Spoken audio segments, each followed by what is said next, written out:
Bismillahirrahmanirrahim. Assalamualaikum warahmatullahi wabarakatuh. Alhamdulillahirabbil alamin. Innal hamdalillah nahmaduhu wa nasta'inuhu wa nastaghfiruhu wa na'udzu billahi min syururi anfusina wa sayyiati a'malina. May yahdihillahu fahuwal muhtadi wa may yudlil fala hadiyalah. Asyhadu an la ilaha illallah wa asyhadu anna Muhammadar Rasulullah. Allahumma anta rabbi la ilaha illa anta khalaqtani wa ana abduka wa ana ala ahdika wa wa'dika mastata'tu a'udzu bika min syarri ma sana'tu. Abu ulaka bi ni'matika alayya wa abu'u bi dzanbi faghfirli fa innahu la yaghfiru dzunuba illa anta. Alhamdulillah jemaah sekalian rahimani rahimakumullah, puji dan syukur kepada Allah Subhanahu wa taala kita panjatkan atas karunia limpahan kesempatan, usia, nikmat iman, nikmat Islam, dan tentu saja nikmat taufik serta hidayah yang telah Allah titipkan kepada kita semua. Semoga kita mampu untuk istiqomah mengemban amanah keistiqomahan ini, mengemban amanah melaksanakan taufik serta hidayahnya, dan juga melaksanakan titah perintahnya sesuai Al-Quran dan Sunnah Nabi Sallallahu Alaihi Wasallam. Dan tentu saja atas perkenan Allah Azza wa Jalla lah kita semuanya diberikan usia, kesempatan, kemudahan, kelancaran, kesehatan, dan aktivitas-aktivitas kita sehari-hari. Hingga kita dipertemukan kembali di hari Senin, hari ke-26, Jumadil Akhir 1445 Hijriah, atau bertepatan dengan tanggal 8 Januari 2024. Salam serta salam tak lupa pula kita tumpah curahkan kepada uswah kita, kudwah kita, Nabiullah Muhammad Sallallahu Alaihi Wasallam ibni Abdillah, berikut kepada para keluarganya, para sahabatnya, para tabi'in, para tabi'in, para ulama, hingga kepada kita semua yang hadir di kajian Bumi Mengaji. Alhamdulillah jemaah sekalian rahimani rahimakumullah, kita kembali melanjutkan kembali kitab Al-Lu'lu' Al-Maknun fi Sirah An-Nabi Al-Ma'mun, yang pada malam hari ini insya Allah kita akan melanjutkan kembali tema tentang peristiwa tahun 7 Hijriah di bagian kedua, yang insya Allah seperti biasa untuk kajian Sirah Nabi Sallallahu Alaihi Wasallam ini diasuh dan dibimbing oleh Ustazuna Ali Hasan Bawazir Hafizahullah Ta'ala. Dan jemaah sekalian rahimakumullah, mohon maaf sebelumnya di agenda tertulis pukul 20.00. Namun demikian karena di waktu sholat Isya sudah semakin malam untuk daerah Jakarta dan sekitarnya, azan Isya berkumandang pada pukul 19:32 waktu Indonesia Barat, sehingga kajian akan dimulai insya Allah pada pukul 20:15 waktu Indonesia Barat. Dan alhamdulillah Ustazona Ali Hasan Bawazir Hafizahullah sudah hadir di tengah kita. Assalamualaikum Ustazi. Waalaikumsalam warahmatullahi wabarakatuh. Sehat Kang Zai? Alhamdulillah sehat Ustaz. Bagaimana perjalanan umrohnya Ustaz? Lancar, aman? Alhamdulillah. Alhamdulillahirabbil alamin. Masya Allah. Madinah lagi dingin. Zai, enak Kang Alhamdulillah. Zai. Masya Allah. Baik, alhamdulillah. Alhamdulillah sudah kembali ke tanah air dalam keadaan sehat, aman, lancar, selamat, semua jamaahnya juga ya. Baik, Iya, Ustazi, insya alhamdulillah Allah Kang Zai. Nambah 3 kita kilo ada akan Kang Zai? simak kembali. Bagaimana, Ustaz? Nambah 3 kilo? Nambah 3 Masya kilo Allah. beratnya. Allah ya barik fiik. Masya Allah. Barakallah. Selama 10 hari nambah Oh, 3 kilo iya. saja. Mengerikan. Ya, makan 3 kali sehari itu nggak pernah Anda lakukan kecuali ketika di sana. Masya Oh Allah. gitu, Masya Allah. Iya. Allah ya barik fiik. Tapi Ustaz, Wafik kami barakallah. persilahkan untuk melanjutkan kembali tema kita pada malam hari ini di bagian kedua tentang peristiwa-peristiwa di tahun 7 Hijriah. Tafadhal ya Ustaz, barakallahu fiik. وفيكم بارك الله. بسم الله الرحمن الرحيم. السلام عليكم ورحمة الله وبركاته. إن الحمد لله نحمده ونستعينه ونستغفره ونعوذ بالله من شرور أنفسنا وسيئات أعمالنا. من يهده الله فلا مضل له ومن يضلل فلا هادي له. أشهد أن لا إله إلا الله وحده لا شريك له وأشهد أن محمدا عبده ورسوله لا نبي بعده. اللهم صل وسلم وبارك على عبدك ونبيك محمد وعلى آله وصحبه ومن اهتدى بهديه إلى يوم القيامة. قال الله جل وعلا: يا أيها الذين آمنوا اتقوا الله حق تقاته ولا تموتن إلا وأنتم مسلمون. أما بعد. إخوة الإيمان, saudaraku fillah rahimani wa rahimakumullah. Alhamdulillah, Segala puja dan puji hanya untuk Allah Subhanahu wa taala Rabbul Alamin Ar-Rahmanur Rahim, atas segala limpahan nikmat yang Allah anugerahkan bagi kita semuanya. Alhamdulillah, dengan rahmatnya, dengan kasih sayangnya, Allah Subhanahu wa taala perkenankan kita untuk berkumpul di majelis ilmu ini, walaupun kita lakukan secara online, dan sebagaimana dijelaskan oleh banyak para ulama, di antaranya Syekh Shalih bin Fauzan Al-Fauzan hafizahullah. Beliau menjelaskan bahwa hadirnya di halaqah ilmu atau di majelis ilmu walaupun bersifat online itu tetap mendapatkan keberkahan seperti hadir di majelis ilmu secara offline, sesuai dengan kadar perhatian kita dengan majelis ilmu tersebut. Artinya bukan berarti sama 100%, lah. Artinya sama itu adalah ketika antum menghadiri majelis ilmu yang bersifat online ini sebagaimana ketika kita menghadirinya ketika offline, yaitu dengan memperhatikan, dengan menyimak, ya, dengan mungkin antum bisa mencatat hal-hal yang positif di sana, dan juga tidak diselingi dengan hal-hal yang permainan, hal-hal yang sia-sia, yang kurang bermanfaat, atau membuat lalai dari menghadiri majelis ilmu ini, atau dengan sikap-sikap yang kurang terhormat atau kurang menghormati majelis ilmu. Nah, ikhwafillah rahimani wa rahimakumullah, pada kesempatan sebelumnya kita membaca beberapa surat Rasulullah Shallallahu Alaihi Wasallam kepada para pembesar-pembesar yang diutus oleh Nabi SAW, surat-surat itu kepada mereka. Dan kita membahas tentang salah satunya, yaitu surat Nabi Shallallahu Alaihi Wasallam kepada Heraklius, ya, Raja Romawi Timur, yang ikhwatal iman rahimani wa rahimakumullah, Heraklius ini dengan kecerdasannya dia memanggil Abu Sufyan yang saat itu masih kafir, dan kemudian menanyakan banyak hal tentang Nabi Muhammad SAW kepada Abu Sufyan. Dan hal ini, riwayat ini, ikhwafillah rahimani wa rahimakumullah, adalah riwayat yang sahih yang ada di dalam Sahih Bukhari. Ya, sahih dalam Sahih Bukhari. Dan riwayat ini, ikhwatal iman rahimani wa rahimakumullah, termasuk hadis-hadis pertama yang disebutkan oleh Imam Bukhari rahimahullah di dalam kitab sahihnya. Jika antum membaca kitab Sahih Bukhari, itu diawali dengan bab kitab Bad'il Wahyi, permulaan wahyu. Ya, tentang permulaan wahyu kepada Nabi Muhammad SAW. Dan hadis ini di dalam Sahih Bukhari ada di nomor 7. Jadi betul-betul di awal hadis dalam Sahih Bukhari, di mana Imam Bukhari ingin menyampaikan dan menegaskan kepada para pembacanya bagaimana kenabian itu adalah sesuatu keniscayaan, suatu kebenaran yang memang diturunkan oleh Allah Subhanahu wa taala kepada umat manusia, dan suatu kebutuhan yang dibutuhkan oleh umat manusia di zaman itu, di zaman ini, dan seterusnya sampai akhir zaman. Maka untuk membuktikan akan kebenaran kenabian yang diturunkan oleh Allah Subhanahu wa taala kepada Nabi Muhammad sallallahu alaihi wasallam, maka beliau diberi kebenaran-kebenaran wahyu, diberi kebenaran-kebenaran sifat yang dengan ciri-ciri dan sifat-sifat yang ada pada diri beliau menunjukkan akan kebenaran kenabian Nabi Muhammad sallallahu alaihi wasallam. Sebagaimana di dalam dialog antara Heraklius dan Abu Sufyan. Ikhwafillah rahimani wa rahimakumullah. Setelah terjadi dialog itu, ya, dan kemudian Heraklius melihat atau mendengarkan jawaban-jawaban dari Abu Sufyan, maka dia melihat semua ciri dan karakter yang disampaikan adalah karakter seorang nabi. Ciri seorang nabi, sifat seorang nabi. Dan itu adalah sesuatu yang hak secara logis, secara logika, ya. Semua ini dialog.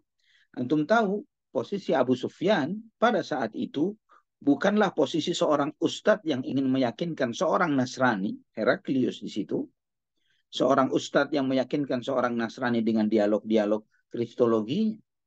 Tapi di sini adalah bagaimana dua orang kafir, yang saat itu Abu Sufyan masih kafir, yang berdialog dan menganalisa dari sifat-sifat yang ada dari diri Nabi Muhammad sallallahu alaihi wasallam.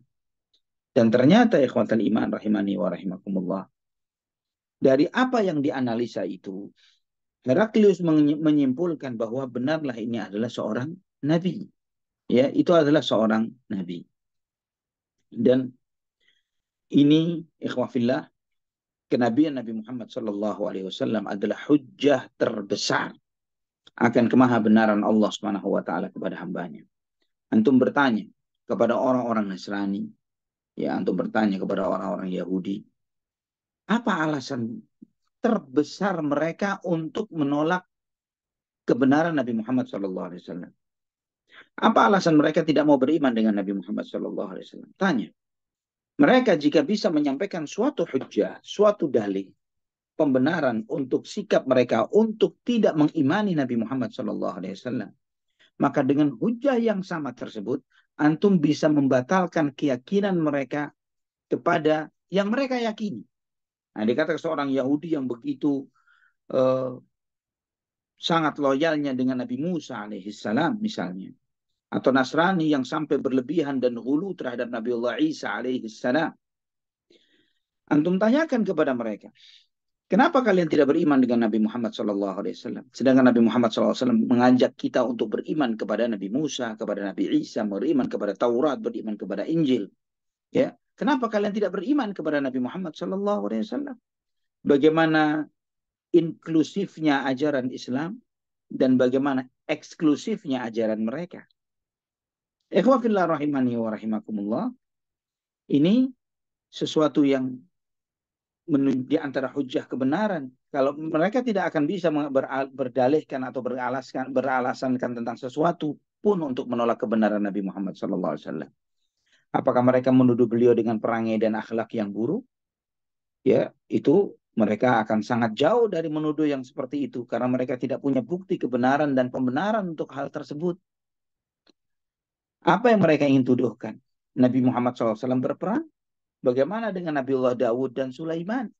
Dan banyak lagi nabi-nabi yang ada, yang Yosua, Yusa bin Nun, dan banyak lagi yang lainnya yang disebutkan di dalam Alkitab juga nabi-nabi yang berperang. Apakah karena poligaminya? Maka Nabiullah Ibrahim juga berpoligami. Nabiullah Sulaiman, Daud, mereka berpoligami. Yakub berpoligami. Karena apa mereka menolak kenabian Nabi Muhammad Sallallahu Alaihi Wasallam? Ikhwafillah rahimani wa rahimakumullah. Mereka tidak memiliki satu alasan logis yang make sense, yang masuk akal untuk menolak kenabian Nabi Muhammad SAW. Sama sekali. Ya. Ditambah lagi dengan bagaimana Nabi Muhammad SAW adalah juru selamat sejati. Juru selamat sejati. Penyelamat yang hakiki hanyalah Nabi Muhammad SAW. Karena penyelamat yang diklaim sebagai penyelamat, yang mereka menganggilnya sebagai juru selamat, mereka sendiri meyakini dengan keyakinan mereka yang salah itu bahwa juru selamat itu pun tidak bisa menyelamatkan dirinya sendiri. Kalau mereka berdalih bahwa dia tidak selamat untuk menyelamatkan yang lain, ini akan lebih parah lagi. Ya, bagaimana dia harus berkorban atau menjadi korban dari sebuah kesalahan yang bukan dia yang membuatnya. Ini adalah pameran, ya, adalah exhibition tentang kezaliman Allah Subhanahu wa taala yang ingin mereka tunjukkan di dalam drama penyaliban. Ya. Maka di antara buku yang ditulis oleh Syekh Ahmad Didat rahimahullah, beliau menulis buku Crucifixion or Crucifixion. Ya, antara crucifixion penyaliban atau crucifixion sebagai sebuah fiksi penyaliban. Itu ditulis oleh Syekh Ahmad Didat rahimahullah di dalam sebuah risalah. Beliau membuktikan di dalam buku tersebut 30 bukti di dalam Alkitab, di dalam Injil mereka sendiri, bahwa Nabi Isa alaihissalam tidak mati disalib, tidak menjadi juru selamat yang mereka sebutkan. Dan keselamatan apa yang diberikan? Apakah pengikutnya yang hanya 12 orang itu selamat? Apakah Bani Israel selamat?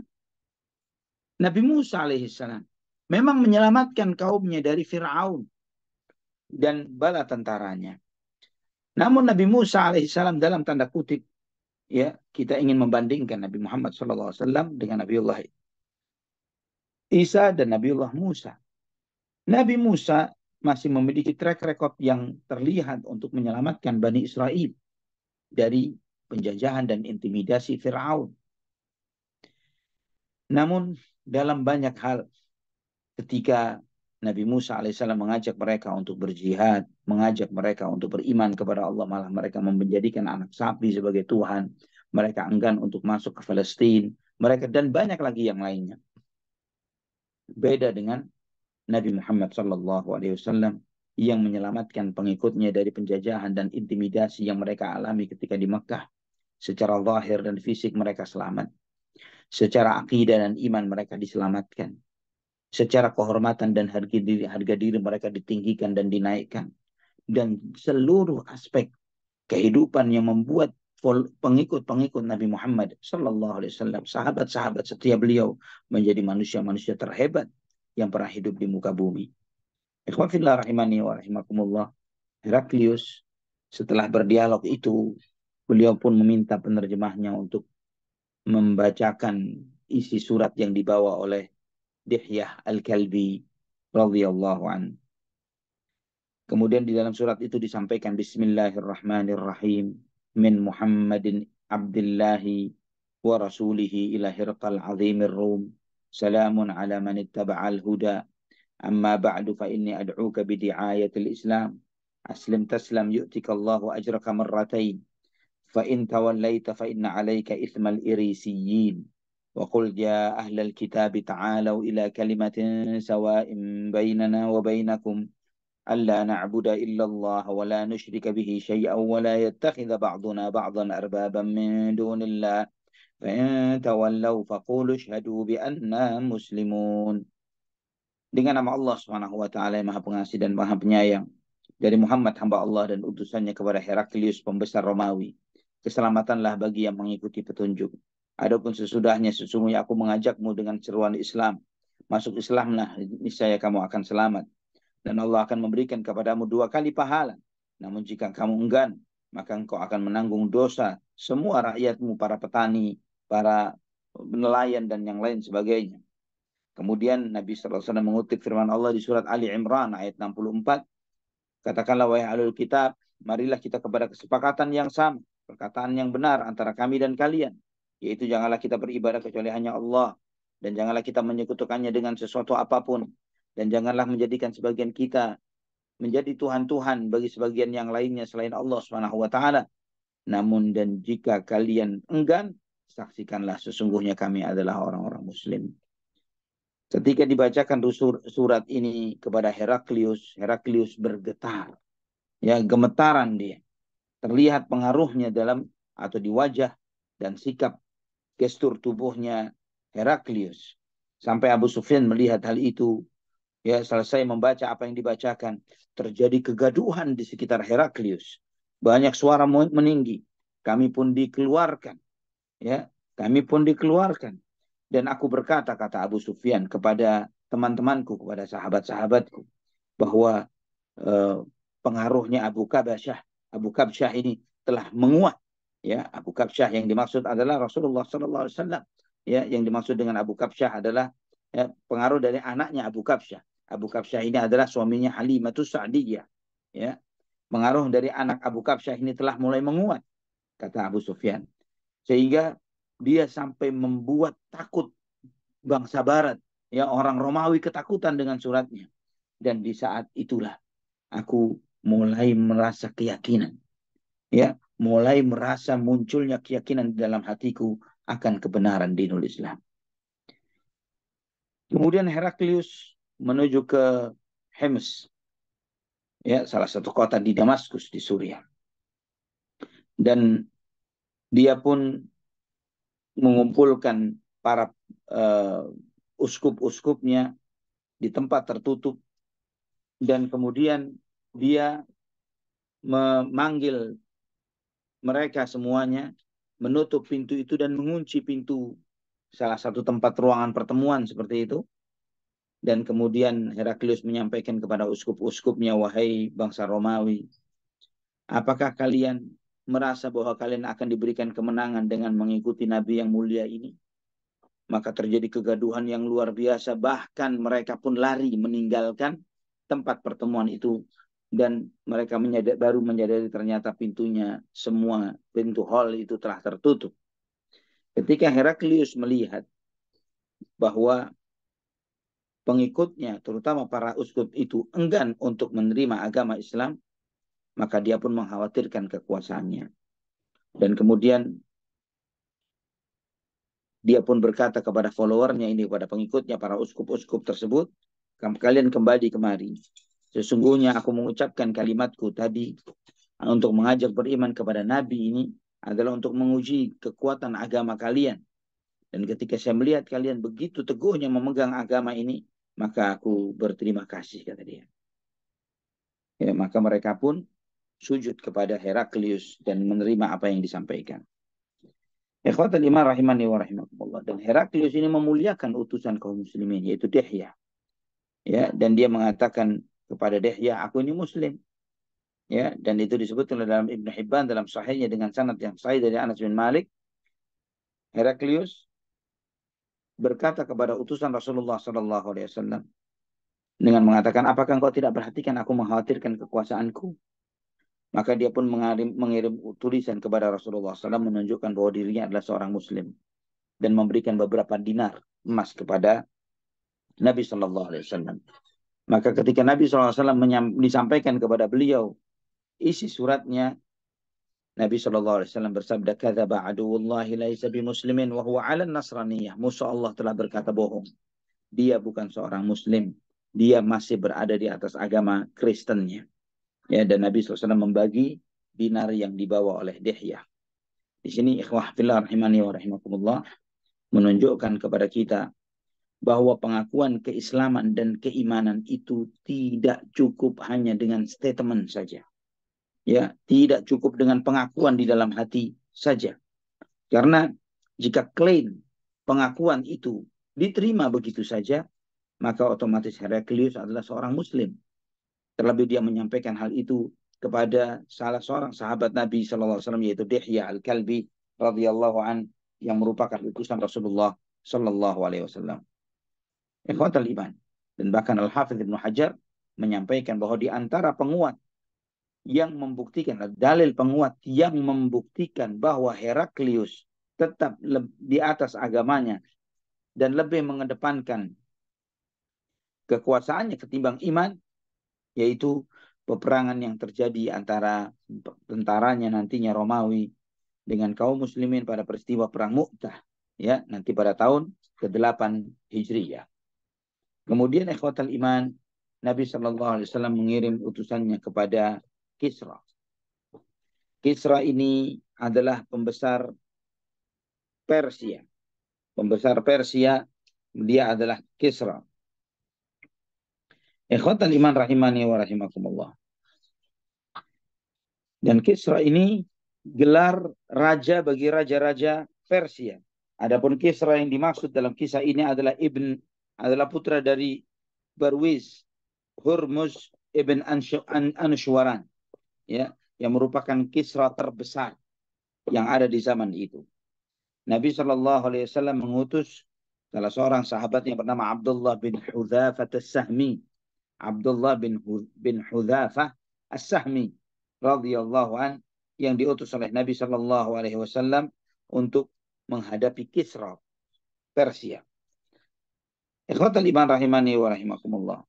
Maka Abdullah bin Hudzafah menemui pembesar Persia tersebut, menemuinya, mengajaknya untuk memeluk Islam, ya, menawarkannya untuk dan mengajaknya untuk dan kemudian surat itu, ya, dibawa melalui tokohnya Bahrain, ya, Al-Munzir ibnu Sawan.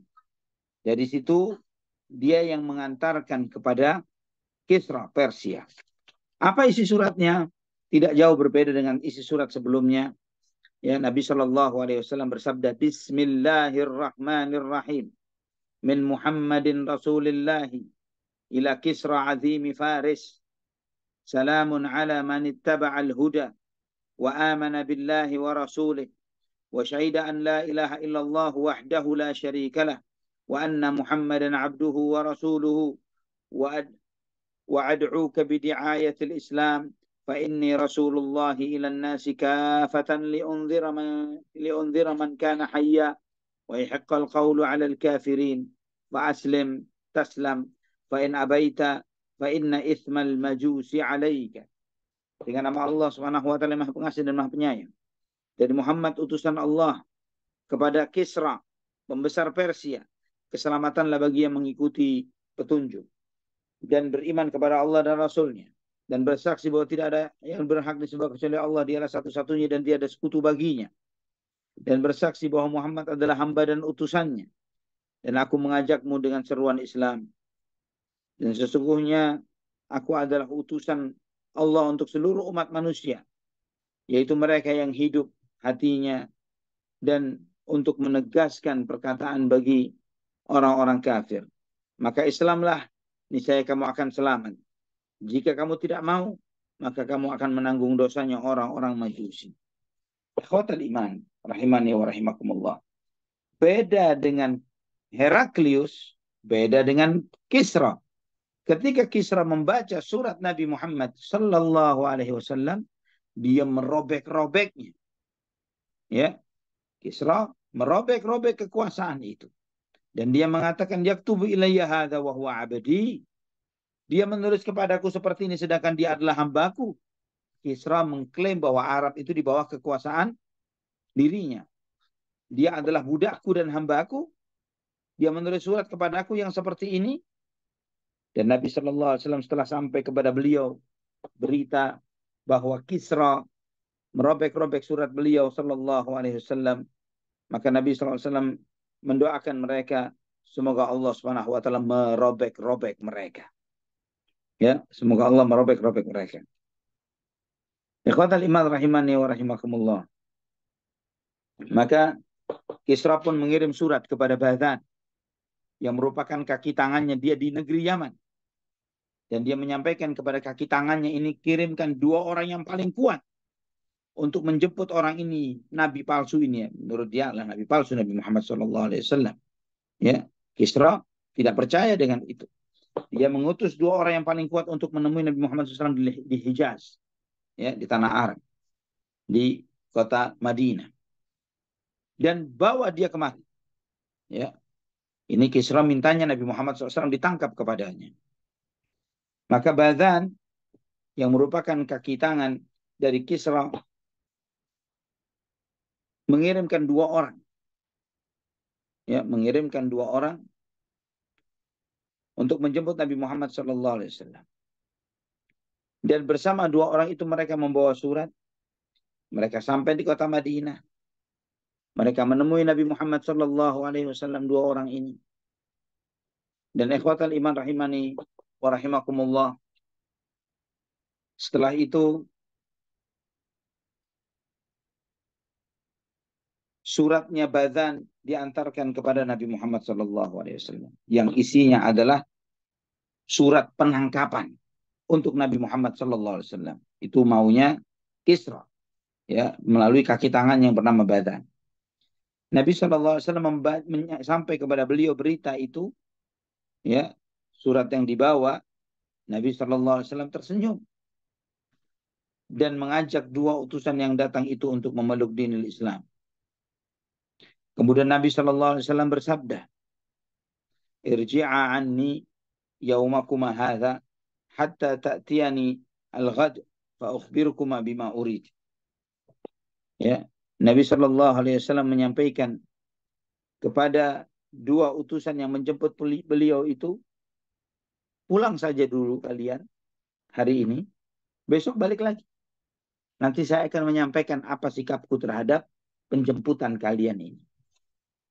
Maka besoknya mereka datang. Minta Mbak suruh. Nah, ikhwatal iman rahimani wa rahimakumullah. Besoknya mereka menemui Nabi Muhammad SAW dan berkata kepada Rasulullah SAW, dan Rasulullah SAW berkata kepada kedua utusan itu, abligha sahibakuma anna rabbi qatala rabbahu Kisra fi hadhihi al-lail. Ya, sampaikan kepada yang mengutusmu, yaitu Badan, sampaikan kepada dia bahwa Tuhanku telah membunuh Tuhanmu Kisra itu semalam ini. Ya, hadis ini riwayat Imam Ahmad. Ikhwatal iman rahimani wa rahimakumullah. mereka ketika mereka mendengar berita ini, maka mereka pun balik.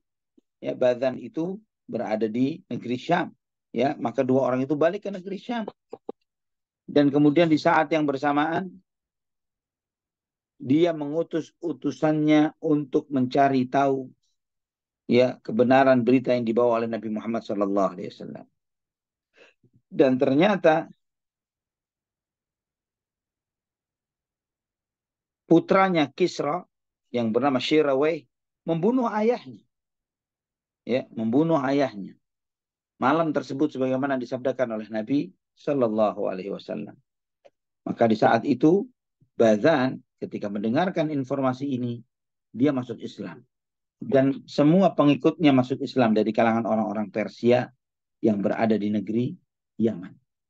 Di sini akhwafillah rahimani wa rahimakumullah kita mengambil beberapa faedah dan manfaat bahwa ajakan memeluk dinul Islam itu bisa dengan ucapan secara langsung secara lisan, bisa dengan tulisan, dan apa yang disampaikan secara tertulis menggantikan apa yang tersampaikan secara lisan.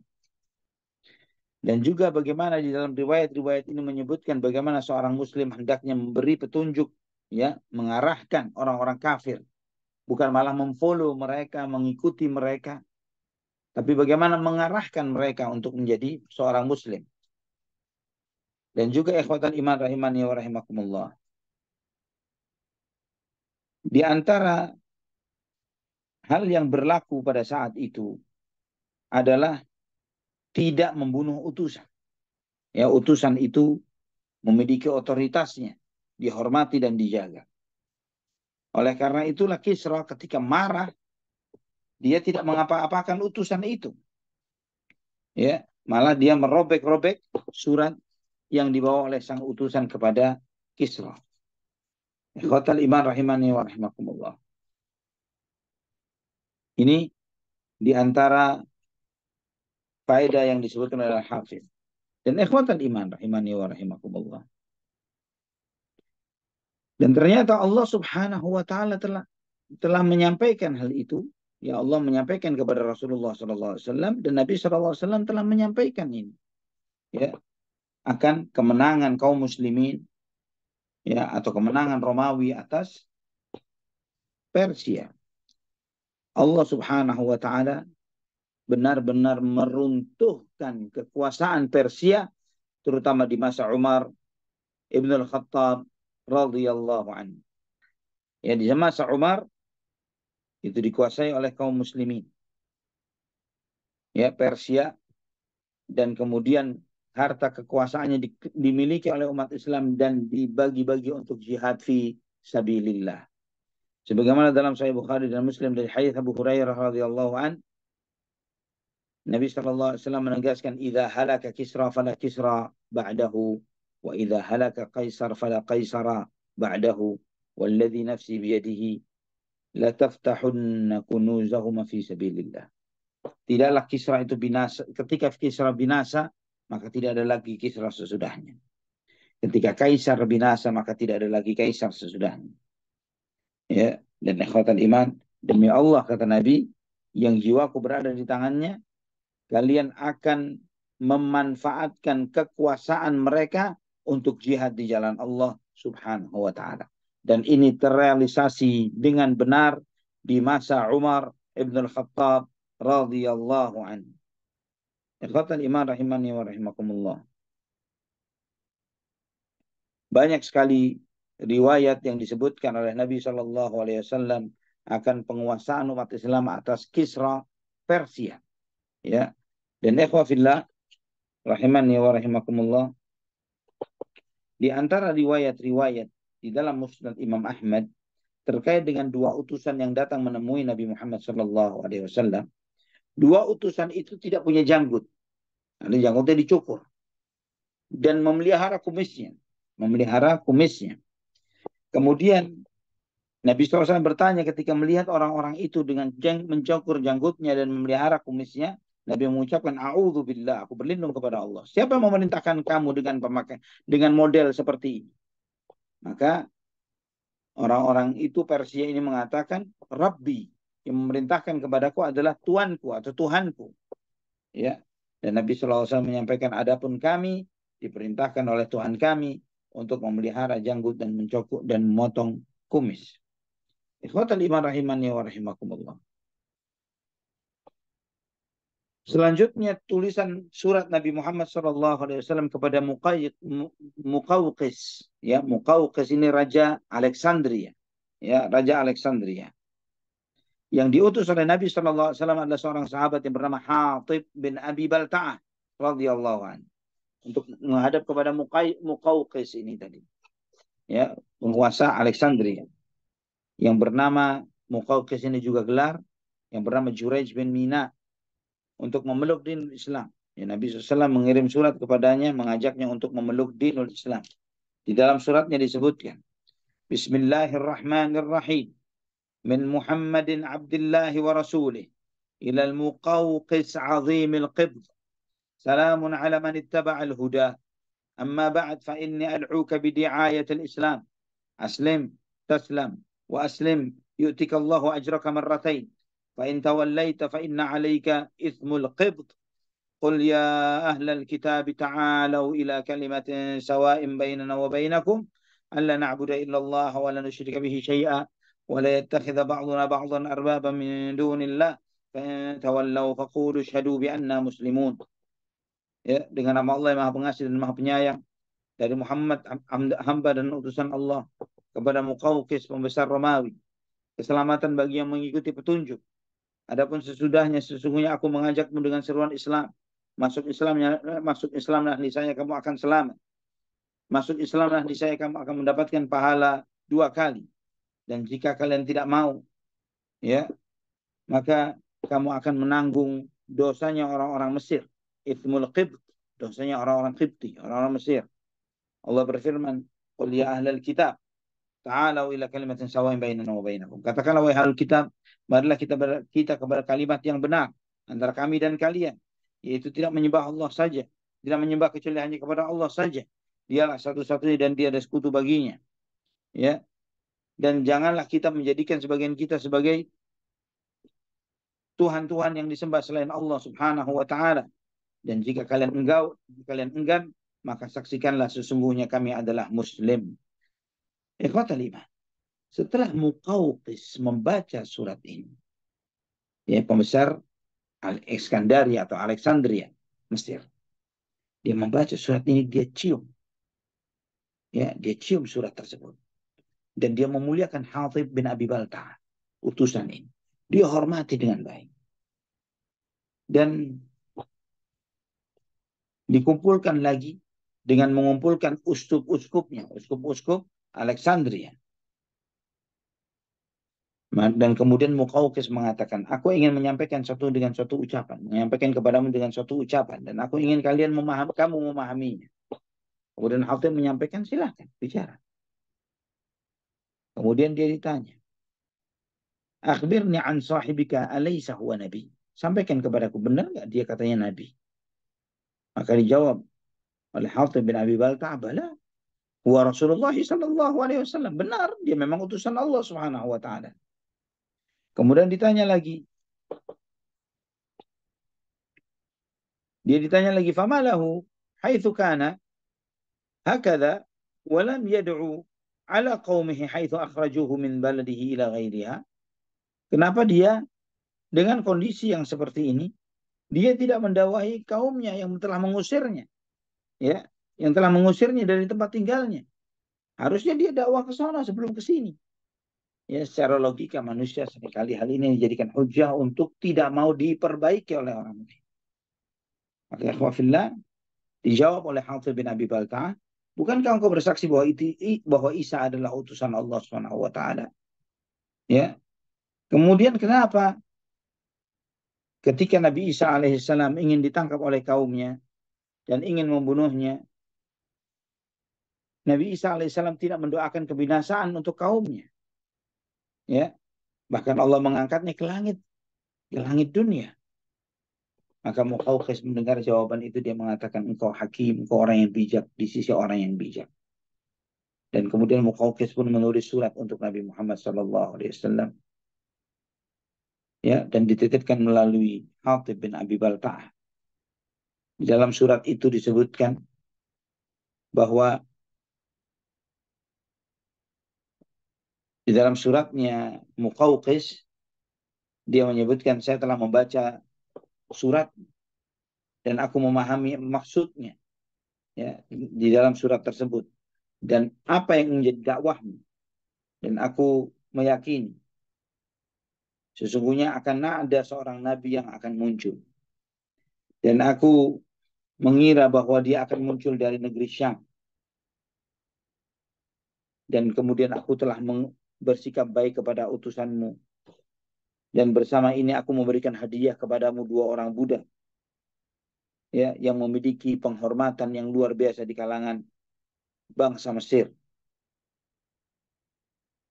Ikhwatal iman, dan juga aku hadiahkan kepadamu kiswah kepada Rasulullah SAW, bagal.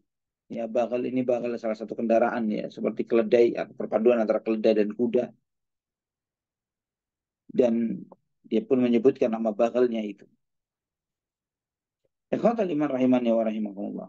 Ini yang dilakukan oleh Muqawqis. Dia tidak melakukan hal-hal yang ekstra lain. Bahkan dia tidak masuk Islam. Ya, maka baliklah Hatib ke kota Madinah dan menyampaikan apa yang dialaminya kepada Rasulullah Sallallahu Alaihi Wasallam. Dan Nabi Sallallahu Alaihi Wasallam menyampaikan, "Dhannal khabithu bimulkih." Orang buruk itu kikir dengan kekuasaannya. Wala baqa'a limulkihi. Dan kekuasaan dia tidak akan langgeng. Ya. Dan kemudian Nabi Sallallahu Alaihi Wasallam menerima hadiah dari Muqawqis ini. 2 orang budak yang satu bernama Maria dan yang satu lagi saudara perempuan yang bernama Sirin. Ya, ini Maria ini adalah ibunya Ibrahim, salah seorang anak Nabi Muhammad sallallahu alaihi wasallam. Al-Imam At-Tabrani meriwayatkan dalam Syarah Mushkilul Athar dengan sanad yang hasan dari Abdurrahman ibn Abdul Qari, beliau menyampaikan, ya, bahwa Nabi sallallahu alaihi wasallam mengutus Hatib bin Abi Balta'ah kepada Muqawqis, pemimpin di Alexandria atau Iskandaria, ya, dengan membawa surat yang beliau bawa. Maka Muqawqis mencium suratnya, memuliakan Hatib dan menghormatinya dengan baik. Kemudian setelah itu melepaskan dia pergi untuk pulang kepada Nabi Shallallahu Alaihi Wasallam dan kemudian menghadiahkan melalui Hatib ini sebuah kiswah, ya, dan juga bagal, ya, bagal tadi itu. Adapun 2 orang budak, ya, dengan 2 orang budak, yang pertama adalah ibunya Ibrahim, anak Nabi Muhammad SAW nantinya. Adapun yang lain, yang satu lagi dihadiahkan oleh Nabi SAW kepada Jaham bin Qais al-Abdari radhiyallahu an. Ya, dan itu yang nantinya istrinya ini, budak yang dari Mesir ini, dia dipanggil dengan Ummu Zakaria, ya, karena anaknya ada yang bernama Zakaria bin Jaham yang menjadi penggantinya Amr ibn al-As ketika di Mesir. Ikhwatal iman rahimani wa rahimakumullah.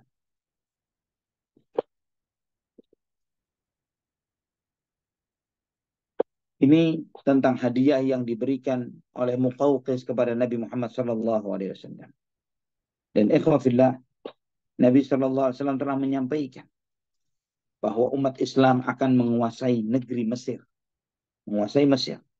Dan ketika umat Islam menguasai Mesir, Nabi berpesan agar berbuat baik kepada penduduk negeri Mesir. Sebagaimana dalam Sahih Muslim dari hadits Abu Dzar radhiyallahu an, Nabi SAW bersabda, "Innakum sataftahuna Misra wa hiya ardun yusamma fiha al-qirat.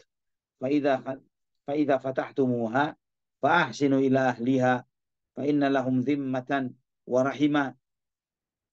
Ya, dalam hadis Nabi SAW menyampaikan bahwa sesungguhnya kalian akan menguasai negeri Mesir, yang di antara negeri itu ada yang disebut dengan qirat, kata Nabi SAW.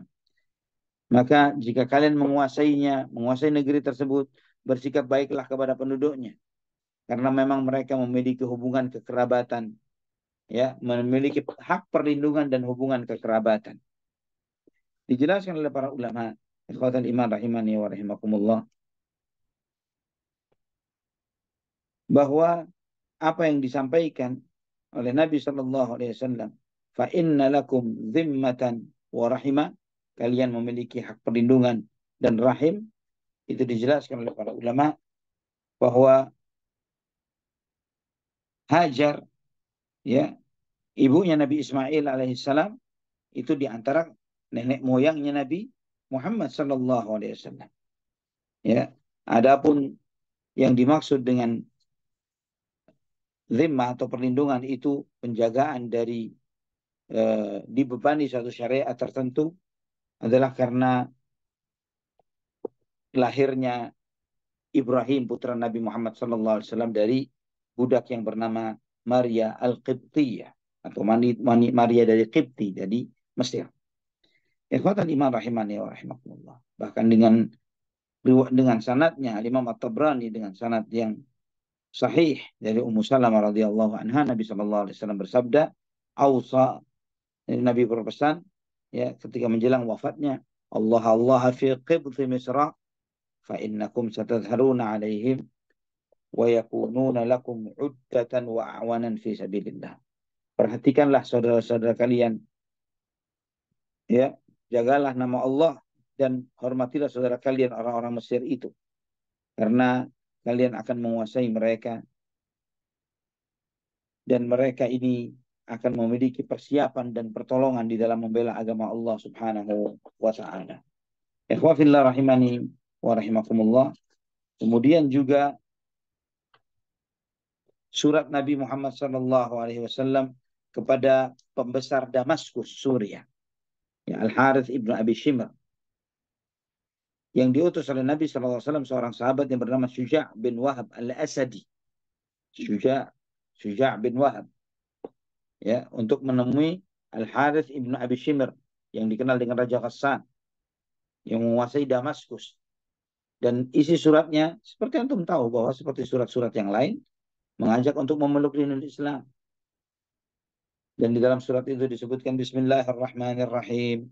Min Muhammadin Rasulullah ilal Harith ibn Abi Shimr. Salamun ala man ittaba'al huda wa amana bil kitabi wa saddaq. Wa inni a'udhu wa inni ad'uka ila an tu'mina billahi wahdahu la syarika lahu yabqa laka mulkuhu. Dengan nama Allah yang Maha Pengasih dan Maha Penyayang, dari Muhammad utusan Allah kepada Al-Harith ibn Abi Shimr, keselamatanlah bagi yang mengikuti petunjuk dan beriman kepada Allah Subhanahu wa taala dan membenarkannya. Sesungguhnya aku mengajak kalian agar kalian beriman kepada Allah saja dan tiada sekutu baginya. Maka jika dia menaati itu, kekuasaannya akan langgeng. Ketika Al-Harith bin Abi Shimr membaca surat Nabi sallallahu alaihi wasallam, dia lempar surat itu. Ya, dia lempar. Orang Damaskus ini melemparnya. Dia mengatakan, "Man yanzi'u anni mulki?" Siapa yang mau mencabut kekuasaanku dariku? Ya, ikhwatal iman rahimani wa rahimakumullah. Maka dia pun, Al-Harith bin Abi Shimr, mempersiapkan pasukannya untuk melawan kaum muslimin di Yaman. Ikhwatal iman rahimani, ya, dia mempersiapkan untuk melawan kaum muslimin untuk menyerbu kota Madinah, ya, dari Damaskus, Syria. Namun di dalam persiapan ini tadi, Al-Harith ibn Abi Shimr, dia mendapat panggilan dari Heraklius, ya, pembesar dia. Yang Heraklius masuk dan memanggilnya untuk menemui Heraklius di Elia, ya, di Baitul Maqdis. Maka Syuja' bin Harb, ya, Syuja' bin Wahab ini pembawa surat pulang ke kota Madinah dan menyampaikan kepada Nabi SAW bagaimana reaksi dari Al-Harith ibn Abi Shimr, ya, penguasa Ghassan, penguasa Damaskus pada saat itu. Dan setelah surat itu, ya, sebagaimana Ibn Abi Shimr, Al-Harith ini marah dengan surat tersebut, ya, dia mengatakan, siapa yang berani mengambil kekuasaanku? Dia tidak menghormati Nabi Muhammad SAW dan tidak menghormati surat beliau. Nabi SAW menyampaikan, bada mulkuhu, maka kekuasaannya akan sirna, akan habis. Al-Harith ibn Abi Shimr, Raja Ghassan ini meninggal pada masa Fathu Makkah. Ikhwatal iman, ini di antara gesekan besar antara pasukan kaum muslimin, ya, yang ada pada saat itu diwakili oleh Syuja' ibn Wahab al-Asadi dengan orang-orang Nasrani. Ya, dengan orang-orang Nasrani. Yang itu menjadi pemicu terjadinya perang Mu'tah nantinya. Terjadinya pemicu perang Mu'tah. Ikhwatal iman, rahimani wa rahimakumullah. Yang terakhir, ya, di antara surat menyurat Nabi Muhammad SAW kepada pembesar-pembesar bangsa Arab dan non-Arab adalah surat Nabi SAW kepada Hawzah ibnu Ali, Raja Yamamah. Ya, Hawzah ibn Ali, Raja Yamamah.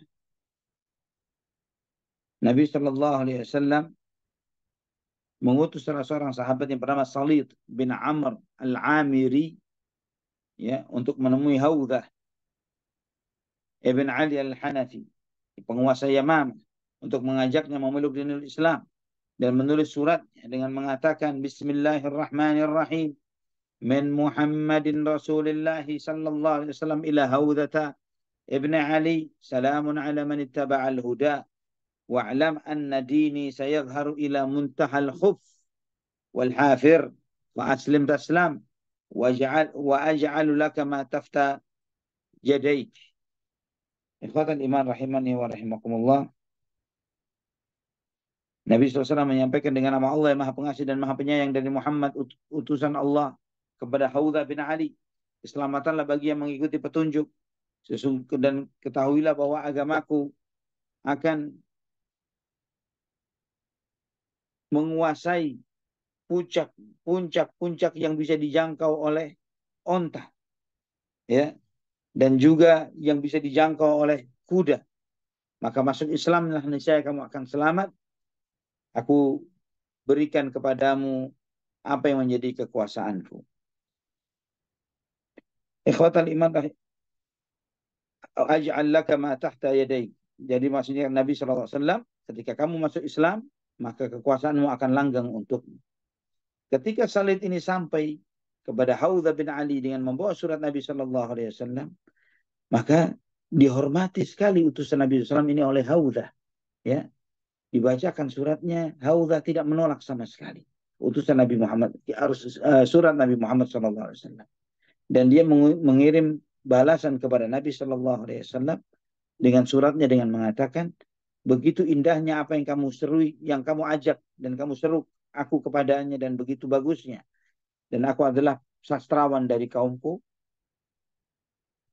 orator mereka dari kalangan bangsa Arab yang disegani kedudukanku, maka saya minta kedudukan. Ya, kata Hawzah bin Ali, saya minta kedudukan. Kalau engkau memang benar, saya akan ikut engkau dan saya minta kedudukan. Dan kemudian Hawzah memberikan hadiah kepada Salid, ya, kepada utusan Nabi Muhammad SAW ini.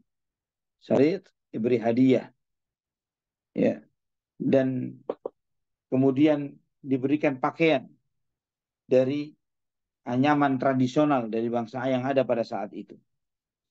Dan kemudian Salid menghadap kepada Nabi SAW dengan semua apa hadiah yang diterimanya. Dan setelah disampaikan kepada Rasulullah SAW surat balasan dari Hawzah bin Ali kepada Rasulullah SAW, Nabi SAW menyampaikan, "Lau sa'alani siyasatan minal ardi ma fa'altu, bada wa bada ma fi yadaihi." Kata Nabi SAW, andai kata dia meminta politik di muka bumi, aku tidak sanggup.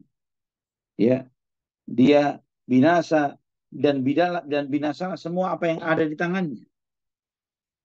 Maka kita melihat ikhwatal iman di dalam sirah bahwa Hawzah bin Ali al-Hanafi, tokoh dari Bani Hanifah ini, meninggal dunia sepulangnya Nabi Muhammad SAW dari peristiwa Fathu Makkah. Inilah 6 surat yang dikirim oleh Nabi SAW melalui utusan-utusan beliau pada hari yang sama. Jadi 6 surat itu dibuat di berapa hari? Hari yang sama. Ya, yaitu di bulan Muharram tahun 7 Hijriyah. Dan juga Nabi SAW juga mengirim surat-suratnya kepada pembesar yang lainnya. Pembesar Oman, Bahrain, Yaman. Ya, nah, ikhwatal iman yang perlu kita perhatikan. Kita melihat beberapa faedah yang luar biasa dari surat menyurat Nabi Muhammad SAW. Yaitu yang pertama, bagaimana jiwa para sahabat, ya, jiwa para sahabat radhiyallahu anhum yang mereka dengan tegarnya dan berani menghadapi pembesar-pembesar dunia pada saat itu, walaupun dengan kesederhanaan fisik dan diri mereka. Juga bagaimana di dalam surat menyurat itu selalu dipilihkan kata-kata yang sesuai untuk semua, yang sangat berdampak kepada emosional. Ya, kita melihat ikhwatal iman rahimani wa rahimakumullah, sebagaimana juga kita melihat bahwa orang-orang yang dikirim surat itu dari Nabi Muhammad SAW, semuanya menghormati utusan Rasulullah SAW. Tidak ada satupun utusan itu yang dibunuh. Ya, tidak ada satupun utusan itu yang dibunuh. Mereka semuanya menyampaikan utusan ini, menyampaikan surat, dan utusan itu tidak diapa-apakan oleh musuh-musuh dalam tanda kutip pada saat itu, musuh-musuh Rasulullah Sallallahu Alaihi Wasallam. Sama sekali mereka tidak melecehkan utusan-utusan tersebut.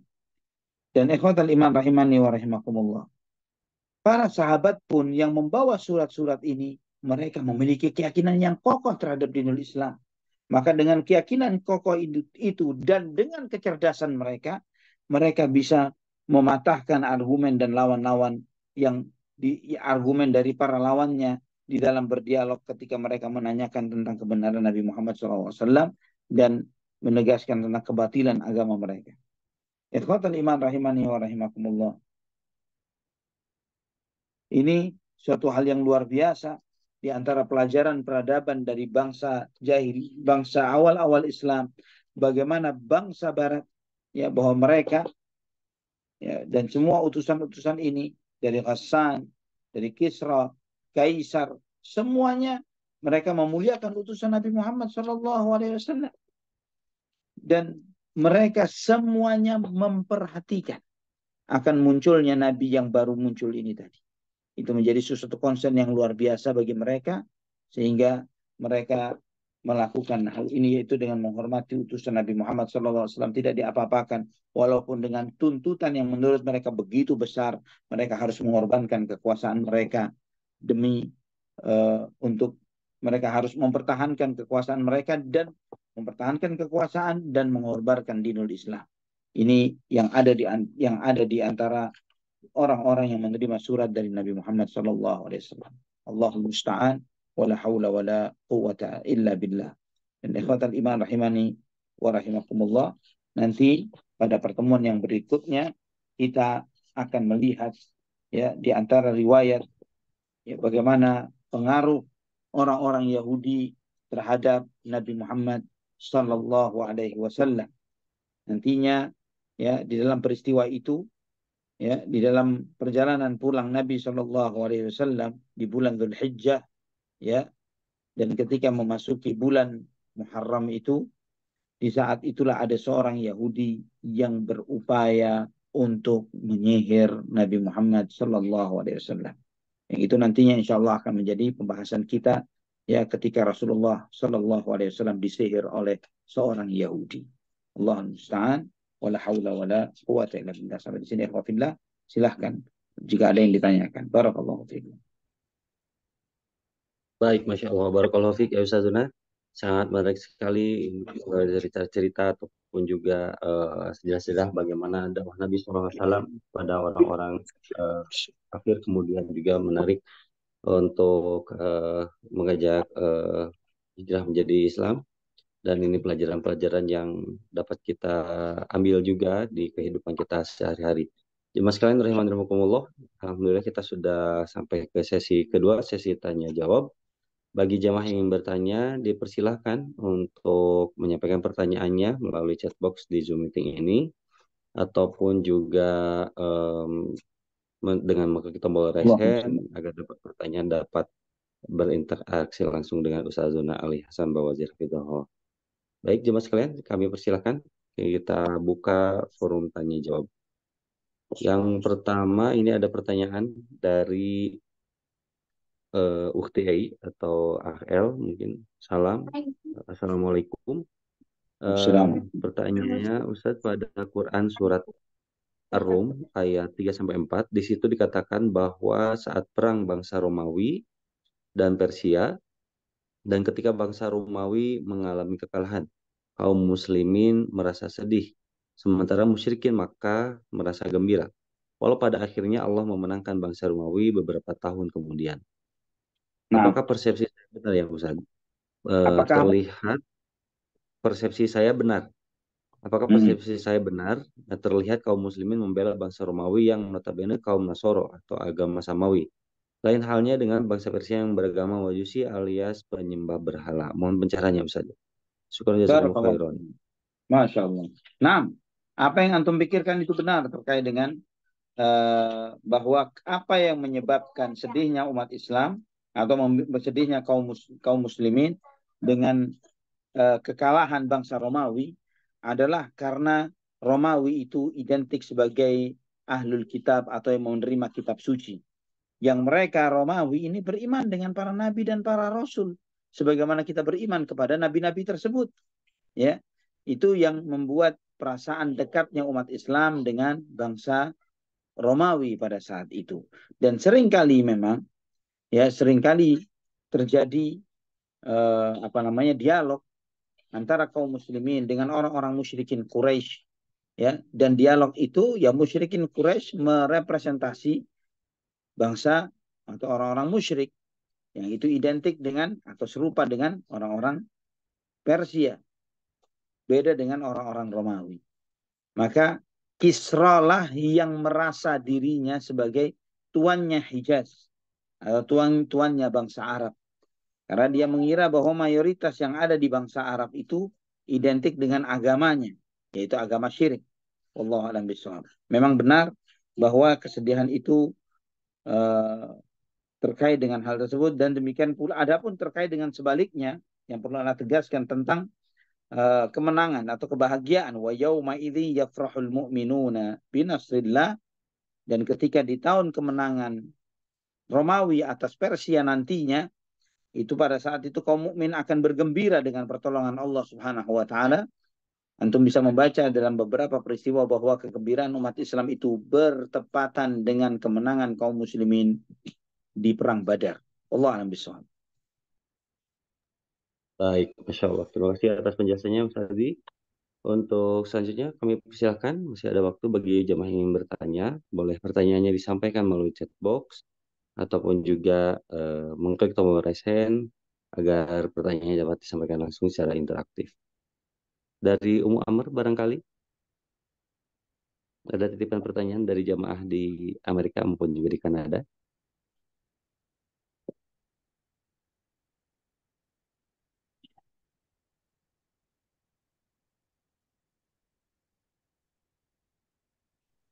Sementara belum ada Kang Zai. Jazakumullah khairan. Baik, barakallahu jazakallahu khairan. Baik, rupanya hanya satu pertanyaan saja malam ini Ustaz. Juga tidak ada yang bertanya. Oh, ada dari Claudia di Cimanggi. Silahkan, di Claudia. Assalamualaikum warahmatullahi wabarakatuh, Ustaz. Waalaikumsalam warahmatullahi wabarakatuh. Semoga Ustadz dan keluarga selalu lindungan dalam Allah Subhanahu wa taala, juga tim penghuni kaji. Amin. Ustadz, saya mau bertanya. Jadi di zamannya Rasulullah itu kaum non muslim itu memang sudah ada garisnya bahwa kita itu Kristen itu dulunya itu memang ahli kitab itu sebenarnya itu Kristen ya Ustadz. Tapi kenapa dulu saya itu tidak diajarkan seperti yang Ustadz tadi jelaskan gitu, bahwa ahli kitab di zamannya Rasulullah itu meyakinkan bahwa akan ada nabi selain Nabi Isa gitu Ustadz. Apakah apakah pendeta-pendeta sekarang itu mereka tahu atau bagaimana ya Ustadz? Mohon Ya, penjelasannya Ustadz. baik. Barakallahu fiik. Nah, iya. Apakah para pendeta saat ini mengetahui akan kenubuatan Nabi Muhammad SAW? Jawabannya mayoritas tidak tahu. Mayoritas mereka tidak mengetahui.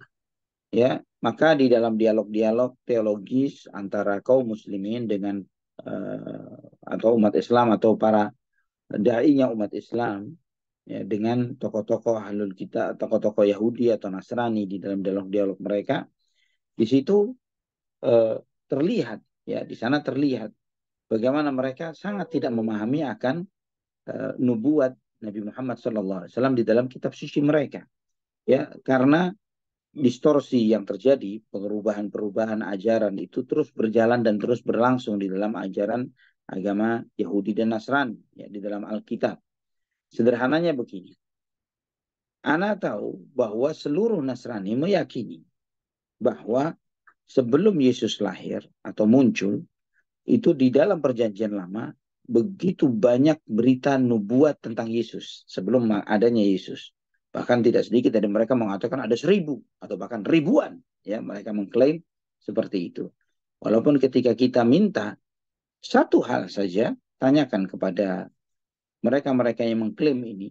Ya, walaupun Anda tidak memungkiri, mungkin memang benar ada nubuat-nubuat akan datangnya Nabi Isa alaihissalam sebelum Nabi Isa alaihissalam terlahir. Namun yang ditanyakan kepada mereka adalah sebutkan satu saja dari nubuat-nubuat yang tertera atau yang disebutkan itu, satu saja yang dengan eksplisit menyebutkan nama Yesus atau Nabi Isa alaihissalam. Jawabannya tidak ada, ya kan? Tidak ada satupun nubuat itu mengatakan bahwa nanti akan lahir seorang nabi namanya Isa atau Yesus. Sama sekali tidak akan pernah ada. Ya, tapi kemudian pertanyaan selanjutnya, jika tidak ada satupun yang nama yang menyebutkan akan nubuat Nabi Isa alaihissalam atau Yesus di perjanjian lama sebelum lahirnya beliau, pertanyaannya dari mana mereka tahu bahwa itu nubuat untuk Nabi Muhammad, untuk Nabi Isa atau Yesus? Dari mana mereka mengetahuinya? Maka jawabannya adalah mereka akan menyampaikan dari karakter atau ciri-ciri yang tersampaikan. Nah, dengan cara yang serupa, kita masih bisa membuktikan, dengan cara yang serupa, kita bisa masih membuktikan kepada mereka bahwa di dalam Alkitab mereka yang sudah dirubah-rubah ini pun, ya, dengan perubahan banyak bahasa juga, masih bisa kita tunjukkan begitu banyak nubuat kenabian Nabi Muhammad Sallallahu Alaihi Wasallam di dalam kitab suci mereka, baik di perjanjian lama maupun di perjanjian baru. Wallahu a'lam bishawab. Syukran Ustadz. Afwan. Baik, Masya Allah, pertanyaan yang sangat bagus sekali dari Ukhti Claudia. Silakan barangkali jemaah ada yang ingin menyampaikan pertanyaan tambahan. Silakan Ummu Amr. Ya, Alhamdulillah. Jazakumullahu khairan. Ustadz, ini ada yang bertanya. Baik. Assalamualaikum warahmatullahi wabarakatuh. Waalaikumsalam Ustadz, warahmatullahi kita wabarakatuh. mengenal bahwa Rasulullah SAW tidak bisa membaca dan tidak bisa menulis. Ya. Lantas siapa sahabat yang menuliskan surat-suratnya Rasulullah SAW? Mungkin Allah Ustadz ibarik. bisa membantu. Jazakumullahu Nah, khair. barakallahu fiik. Jazakallahu khair. Banyak sekali juru tulis Nabi Muhammad sallallahu alaihi wasallam. Di antaranya Ali bin Abu Thalib radhiyallahu an, Zaid bin Thabit radhiyallahu an, dan banyak. Ya, jika ingin tahu daftar nama lengkapnya ada di dalam kitab Zadul Ma'ad, ya, atau di dalam kitab Asy-Syama'il Al-Muhammadiyah, ya, terutama dalam kitab Zadul Ma'ad disebutkan para penulis-penulis Nabi Muhammad sallallahu alaihi wasallam. Memang benar Nabi Muhammad sallallahu alaihi wasallam tidak bisa baca tulis. Sehingga beliau hanya stempel, ya, menstempel dengan cincin yang ada di tangan beliau sallallahu alaihi wasallam. Adapun menulisnya adalah dilakukan oleh para sahabat yang lain. Wallahu a'lam bishawab. Iya Ustadz, jazakumullahu khairan. Jazakallahu khair.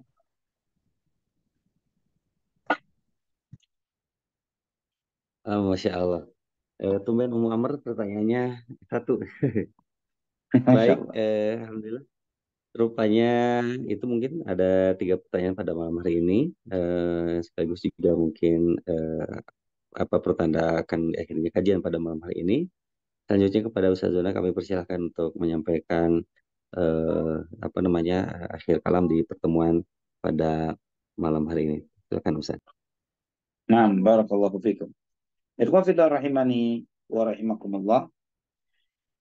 Insyaallah pembahasan kita berikutnya terkait dengan peristiwa yang terjadi di tahun ke-7 ini adalah ketika seorang Yahudi menyihir Rasulullah Sallallahu Alaihi Wasallam. Itu tema materi kita yang akan datang. Bagaimana seorang Yahudi berusaha untuk menyihir Nabi kita Muhammad bin Abdullah Sallallahu Alaihi Wasallam. Itu akan semakin menunjukkan akumulasi kezaliman dan kejahatan mereka, ya, dan bahwa mereka ini kejahatan yang mereka lakukan terhadap nabi-nabi dari Bani Israel sangat gamblang, sangat jelas, ya. Dan keyakinan bahwa Nabi Isa alaihissalam mati, dibunuh, itu adalah dari ide gagasan Yahudi yang memang berupaya untuk membunuh beliau. Namun Allah Subhanahu wa taala menepis makar mereka itu dengan menegaskan wa ma qataluhu wa ma salabuhu walakin syubbiha lahum wa ma qataluhu yaqina. Mereka tidak membunuhnya, mereka tidak menyalibnya, namun diserupakan oleh Allah Subhanahu wa taala untuk mereka. Ya, mereka tidak memiliki keyakinan bahwa mereka telah membunuh Nabi Isa alaihi salam. Dan juga ikhwan fillah rahimani wa rahimakumullah, termasuk juga di dalam pelajaran kita pada kajian malam ini dan juga malam sebelumnya terkait dengan surat menyurat Rasulullah sallallahu alaihi wasallam, di situ mengandung banyak pelajaran yang luar biasa dari Nabi kita, dari surat-surat Nabi kita Muhammad sallallahu alaihi wasallam, yang diantaranya adalah menyampaikan kebenaran itu tidak harus melihat seberapa kuat atau lemahnya diri kita. Ya, bahwa Nabi SAW ketika berani menyampaikan kepada Kisra, Kaisar, dan yang lain sebagainya, itu semuanya Rasulullah SAW sangat tahu bahwa jika bicara kekuatan militer, kekuatan persenjataan, maka umat Islam belum ada artinya dibandingkan Kaisar Romawi dan bala tentaranya, dan Kisra Persia dan bala tentaranya, dan yang lain-lainnya, Ghassan di Syam, dan banyak lagi yang lain yang telah kita bahas ini. Ya, namun itu tidak menyebabkan Nabi Shallallahu Alaihi Wasallam tidak mendakwahi mereka, ya, tidak membuat itu, dan tetap Nabi Shallallahu Alaihi Wasallam terus mendakwahi mereka, mengajak mereka untuk memeluk dinul Islam, dan itulah semestinya kita. Ikhwafillah rahimani wa rahimakumullah, ini semuanya memberikan semangat kepada kita untuk terus berdakwah, terus mengajak kepada kebajikan dan kebaikan, dan jangan pernah surut dan kendur hanya karena merasa diri kita lemah. Ya, karena sifat lemah atau sikap lemah ini bukanlah sifat yang ada pada diri seorang muslim. Wallahu a'lam bishawab. Barakallahu fiikum. Barakallahu fiikum. Jazakallahu khairan ya Ustaz Zona untuk penjelasannya, dan insya Allah semakin menarik saja untuk kisah-kisah sirah Nabi Sallallahu Alaihi Wasallam di pekan depan, dan insya Allah kita akan akhiri pada kajian pada malam hari ini. Kami haturkan banyak terima kasih atas kehadirannya Ustaz Zona Ali Hasan Bawazir Hafizahullah yang telah menyempatkan hadir berbagi ilmu kepada kita semua. Kemudian juga mudah-mudahan menjadi pahala jari kepada Ustadz dan juga keluarga. Sehat selalu Ustadz ya. Insya Allah. Baik, jemaah sekalian, rahimani wa rahimakumullah, demikianlah perjumpaan kita bersama Ustaz Zona Ali Hasan Bawazir Hafizahullah Ta'ala yang telah menyampaikan peristiwa-peristiwa di tahun 7 Hijriah. Alhamdulillah, kita akhiri saja dengan doa kifaratul majelis. Subhanakallahumma bihamdika asyhadu an la ilaha illa anta astaghfiruka wa atubu ilaik. Terima kasih jemaah sekalian atas kehadirannya, atas partisipasinya pada malam hari ini. Barakallahu fikum. Wassalamualaikum warahmatullahi wabarakatuh. Terima kasih Ustaz. Hatur nuhun Kang Zai, barakallahu fikum. Sami-sami wa barakallahu fikum Ustaz. Barakallahu fikum.